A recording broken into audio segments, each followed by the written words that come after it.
আসসালামু আলাইকুম। আশা করি সবাই অনেক অনেক ভালো আছো। তো রোজার মাসের অলরেডি কিন্তু বেশ কয়েকটা দিন চলে গেছে। তো রোজার মাসের একটা সুবিধা হচ্ছে আমরা প্রত্যেকে সকালবেলায় উঠি সাহরি করার জন্য, তাই না?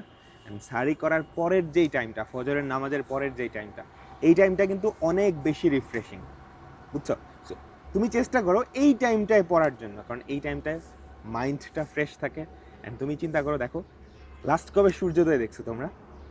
আমাকে বলো তো।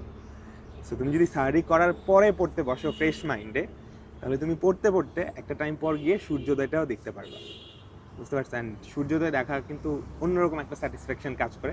এটা মাইন্ডের জন্য কি অনেক বেশি রিফ্রেশিং।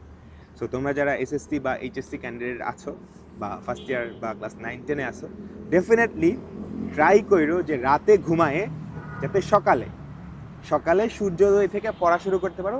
এই টাইমটায় তুমি যদি 4-5 ঘন্টাও পড়ো আর সারাদিন কিচ্ছু পড়লা না, ঠিক আছে, এটাও কিন্তু অনেক বেশি এফেক্টিভ হবে।